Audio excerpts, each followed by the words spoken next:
Ndarja 100 eurove për fund vit për fëmijët dhe pensionistët në një periudhë kohore kur mbahen edhe zgjedhje të jashtëzakonshme parlamentare u përcall me shumë kritika. Kritikuesve është përgjigjur gjatë ditës kryeministri në detyrë Albin Kurti. A kanë qenë ato shtesa dhe vitin e kaluar?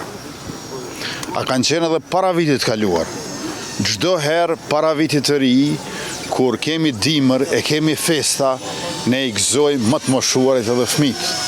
Nuk ka asgjë të re në këtë aspekt.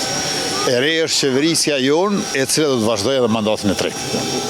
Megjithatë, nga një pjesë e juristëve, ky veprim është i paarsyeshëm. Është e pa kuptim të papranueshme për faktin se lehtësisht mund dhe vlerësohet si keqpërdorimi i buxhetit për qëllime elektorale. Shto faktin këtu që më sa di, çështja e tillë, çështja e mjeteve të tilla nuk janë të parapame në kategoritë e veçanta të buxhetit. Edhe ish kryetari i Odës Ekonomike të Kosovës, Afet Gërxhaliu, këto shtesa në kohë fushate po i sheh si përpjekje për përfitime elektorale. Buxheti i Republikës Kosovës duke keq përdorur për kampanje qellore, duhet të kuptojmë politikanët të vendor që vota nuk blihet, ajo duhet të meritohet.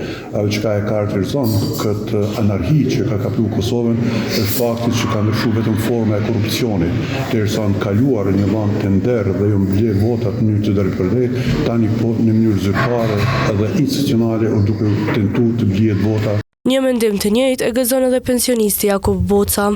Ato janë trikat e tyne, ato janë ndrëdhinat e tyne. Pse si ka dhënë pak më herët?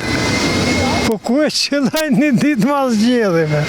Kurse ka dhe qytetarë të tjerë që këtë veprim të qeverisë po e shohin si të duhur, ani pse shumën e konsiderojnë të vogël. Fëmija dhe plaku gëzohet në saj.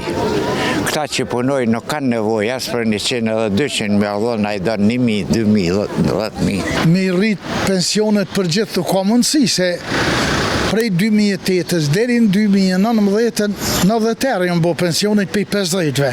Nuk është keq, po kish kon mirë këto 100 euro me që ndop në mënyrë tjetër me rrit këto të tjerat që janë 20-30 euro sa janë. Ndryshe në muajin nëntor, pensionet janë rritur nga 120 në 150 euro, si dhe shtesat e fëmijëve për 50%.